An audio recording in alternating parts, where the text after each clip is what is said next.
You ever look around and realize you have everything, except the one thing that ever mattered? That was me, Ryan Langford, age 35, founder of Langford Capital, penthouse office, views over Manhattan, custom suits, luxury cars, five-star meetings. I had it all, except her, except them, and it hit me like a freight train on the most ordinary of mornings. I was sipping my black coffee, half listening to a room full of investment partners talk about West Coast expansion. Words flew past, projections, returns, risk margins, all meaningless noise. Because all I could think about was Olivia.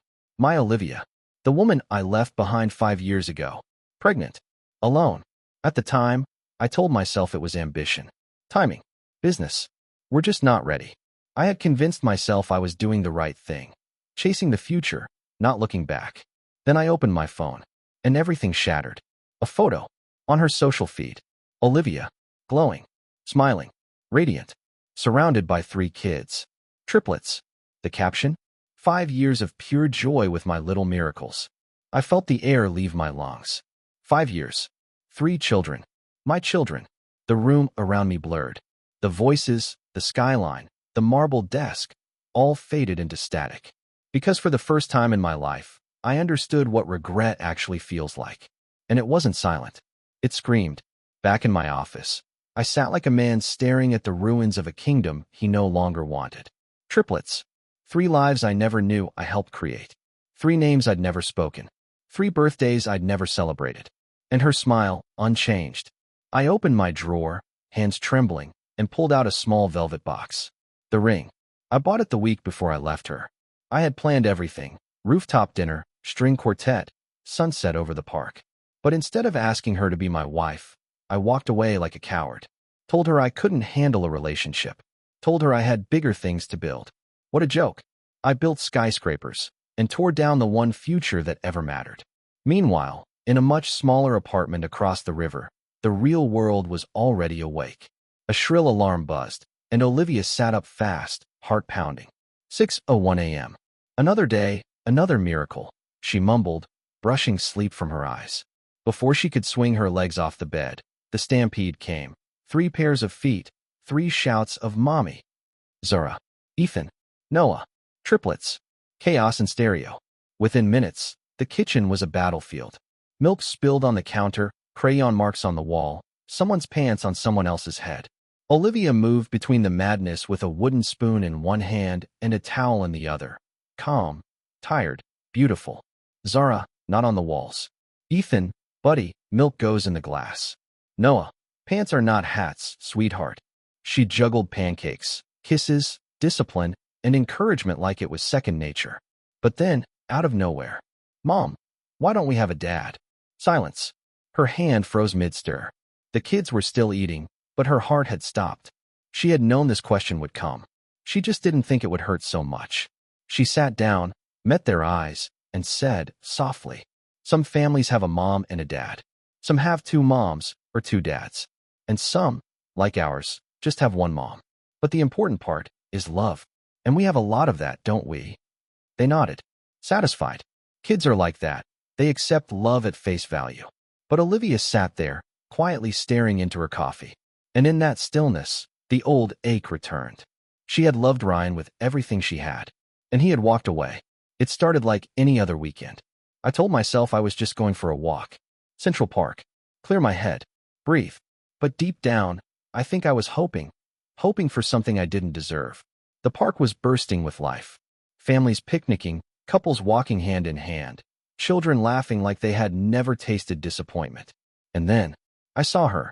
At first, I thought my mind was playing tricks on me.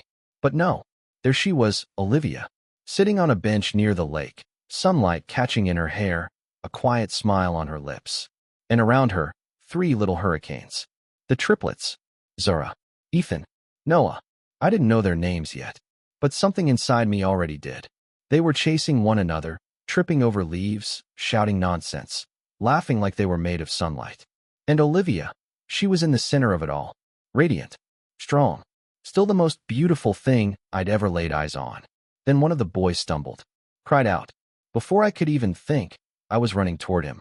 Instinct, regret, love. I don't know what moved me. He was sitting on the grass, clutching his knee, fighting tears. "Hey, champ," I said, crouching down. "You all right?" He looked up at me, those same honey brown eyes Olivia used to give me when she laughed. "My knee hurts." "Let me see." I gently examined the scrape. "Nothing serious. You're tough. I can tell." And then I heard her voice. "Liam, are you?" She stopped mid-sentence. I looked up, and our eyes met. Time froze. Her hand flew to her mouth. The color drained from her face. "Ryan," she whispered, like she wasn't sure if she was awake or dreaming. I stood slowly, heart pounding, hands shaking. "Hi, Olivia." The other two children ran up, flanking their brother like protective angels. Olivia instinctively stepped forward, placing herself between them and me. "What are you doing here?" Her voice wasn't angry. It was scared. I raised my hand slightly, like I could somehow show her I meant no harm. "I didn't plan this. I was just walking. And then I saw you and—" I couldn't finish. There weren't words. One of the kids tugged her sleeve. "Mommy, who's that?" She hesitated. Then, softly, an old friend. The littlest girl, Zara, smiled up at me. "Want to play catch with us?" I looked at Olivia, waiting, hoping. She didn't say anything at first, but she didn't say no. So I nodded. "Yeah, I'd like that." She watched me carefully as I followed the kids, like a hawk guarding what matters most. And she had every right to. But for the first time in 5 years, I didn't feel like a businessman. I didn't feel like a ghost. I felt like something I thought I'd lost forever. Human. For the next hour, I ran like I hadn't since college. Tag. Somersaults. Leaf fights. Laughter erupted from those 3 kids like I had nothing to do with the ache in their mother's chest.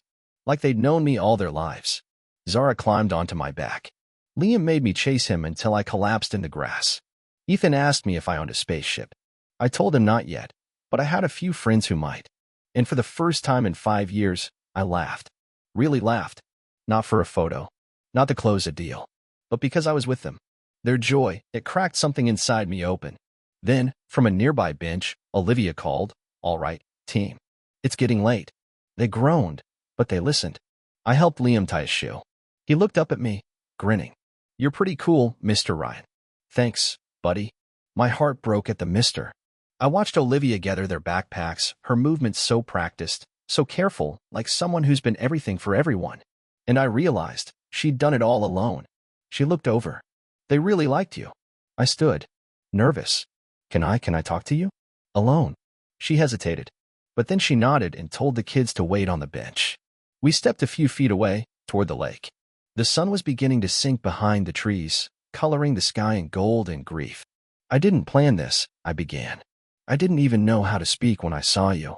She stayed silent, guarded, her arms crossed. "Olivia," my voice cracked. "I made the worst mistake of my life walking away from you." She laughed softly, bitter. "No, Ryan, you didn't walk. You vanished. Like we were a problem you solved by deleting."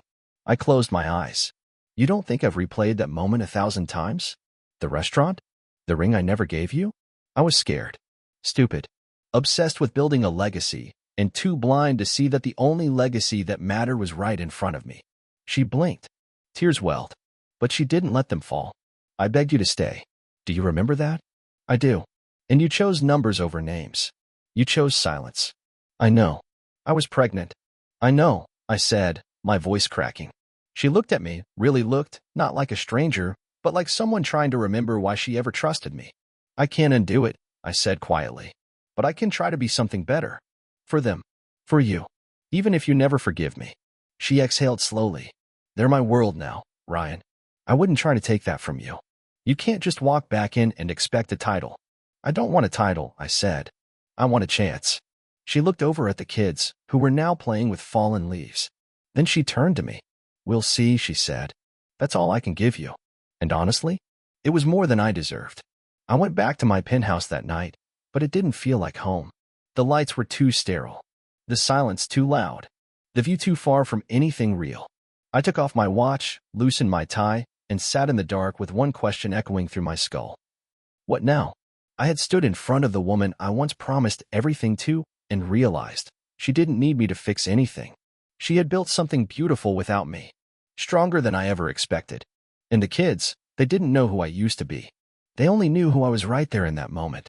And I had a choice. to fade back into my glass and steel empire, or do something that mattered. My phone buzzed. It was Alex, my oldest friend, and the only one who ever told me the truth when I didn't want to hear it. You skipped the merger call. Again. I saw Olivia, I said. A pause. That Olivia? She is triplets. Another pause. Then just one word. Damn. I laughed. It wasn't funny, but somehow it felt like the first honest sound I'd made in years. I have to do something, Alex. Not just for her. For me. For the version of me I want to become. What are you thinking? And that's when it hit me.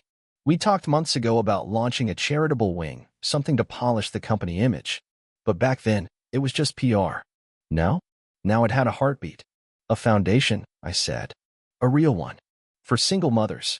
For women like Olivia who have to carry everything without help. Alex didn't speak for a while. Then, all right, let's do it. But you better mean it, Ryan. Because this can't be another performance. I do. I meant it more than I'd ever meant anything. 3 weeks later, my schedule didn't revolve around boardrooms and branding anymore. It revolved around something we called new beginnings. I sat in planning meetings with social workers, community leaders, single moms. I listened more than I talked. And every decision from the food programs to the daycare subsidies was made with one question in mind. Would this have helped Olivia? It was the first time I led something with my heart, not my ego. And for once, I felt like a man worth becoming. The ballroom of the Astoria was glowing. Soft lighting, white florals, velvet banners with gold lettering, new beginnings, because every story deserves a second chapter. People milled about in polished shoes and designer gowns, CEOs, politicians, celebrities, but also single mothers in second-hand dresses and tired eyes full of hope. But I wasn't watching any of them. I was watching the door. And then she walked in. Olivia, in a midnight blue dress, simple and elegant. Her hair swept up, her eyes scanning the room like she wasn't sure she belonged here. But she did. More than anyone. Next to her stood Carla, her best friend, whispering something that made Olivia smile briefly before her gaze landed on me. That moment was quiet. Everything else, the music, the chatter, faded. I walked toward her. Olivia, I said, heart in my throat. I wasn't sure you'd come. She looked at me. Calm. Cautious. But not closed. I almost didn't, she admitted. But I wanted to see what this was. What you are now. Before I could respond, the lights dimmed. A spotlight hit the stage. It was time. I stepped up. Not as a businessman. As a man who had broken something and was trying to rebuild. I looked out at hundreds of eyes, but I only saw hers. Good evening, I began. My name is Ryan Langford, and for a long time, I thought I understood what success meant. I thought it was about money, status, being first in and last out of the boardroom. I thought if I built enough, I could outrun everything else. I paused. I was wrong. No one moved. Not a glass clanked. Not a whisper. I went on. 5 years ago, I made a decision that changed the course of more lives than just mine. I chose ambition over love, silence over courage, fear over family. I looked straight at her. I walked away from someone who deserved more. And I've lived every day since wondering what kind of man that made me. A few people shifted in their seats, visibly surprised by the honesty. But new beginnings isn't about fixing the past. It's about making sure others don't have to walk that same lonely road. It's about honoring the strength of single mothers, women who carry entire worlds on their shoulders. And it's about building something worthy of their courage. I closed the speech with a simple line. Everyone deserves a second chance. And tonight, I hope we begin writing them. Together. Applause thundered. But I didn't hear it. I stepped down. Walked to her. She looked up at me with something I hadn't seen in years. Warmth. Not forgiveness. Not yet. But something far more powerful. Hope. It was beautiful, she said softly. And real. I meant every word, I replied. A quiet pause passed between us. Come talk with me, I asked. Just for a while. She nodded. And in that moment, that fragile, impossible, miraculous moment, I realized. This was no longer about redemption. It was about beginning again. The event was winding down. Laughter and clinking glasses still floated through the ballroom, but we sat in the quietest corner, far from the donors and photo ops. Just us. Just unfinished stories and too much time lost. Olivia sat across from me, fingers gently tracing the rim of her untouched glass. I wasn't sure you'd actually speak from the heart, she said. You used to be so good at saying everything except what mattered. I smiled softly. I still am, most days. She met my eyes. But tonight, you didn't hide. I couldn't, I said. Not in front of you. A long silence settled between us. Not uncomfortable, just full. Then she spoke, slowly. You have no idea how alone I felt when you left. I was terrified. Pregnant. Still in love with a man who chose his LinkedIn profile over our future. I swallowed hard. I do know now. And I hate that you had to carry all of that. I hate that I wasn't there for their first steps, their first words. Her gaze softened, just a little. They asked about you, she whispered. After the park. My heart skipped. What did you tell them? I said you were an old friend. She looked down, then added, but I didn't lie. That's what you were. Once. I wanted to reach for her hand, but I didn't. Instead, I asked the only thing that really mattered now. Would you let me see them again? Not as a guest. Not as a stranger. Just as someone trying to earn a place. She leaned back. Thought for a long time. I can't promise anything, Ryan. They're not an audience to win over. I know. And I'm not the same woman you left. I hope not, I said gently. You're even stronger now. She exhaled, not from anger, but maybe from the weight she'd carried too long. All right, she said finally. Let's start with a picnic. The 5 of us.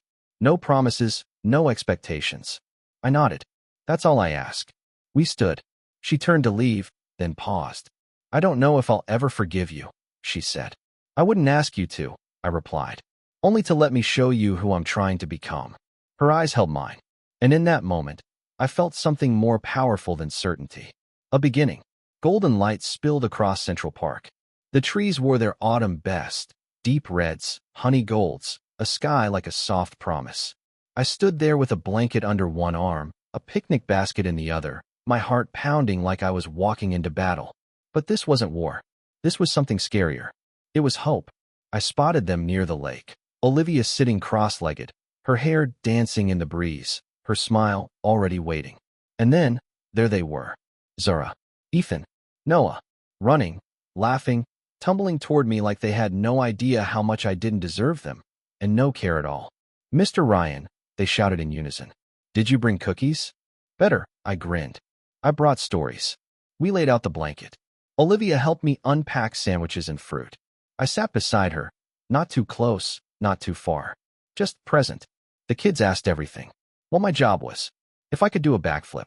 What cartoons I liked. And then, Zara asked it, the question I hadn't prepared for. Did you love our mommy? I turned to Olivia. She didn't stop me. Yes, I said softly. I did. And I still do. The kids stared for a beat, then shrugged, satisfied, and ran off to chase squirrels. Olivia looked at me. Her guard wasn't gone. But it wasn't steel anymore. I meant what I said. I told her. You changed me. And I'm not asking to rewrite the past. I just want to help write what comes next. She didn't answer. Not with words. Instead, she took my hand and placed it gently on top of hers. Later, as the sun dipped low, the children piled into my lap, begging for a story. I gave them one, about a knight who disappeared, and the brave queen who raised 3 warriors without him, until he found the courage to return. Zara leaned her head on my shoulder. You tell good stories, Daddy. I froze. Olivia's eyes met mine. I didn't correct her. I couldn't. I didn't deserve that word. But I would. One day, I would earn it. Not by being perfect, but by being here.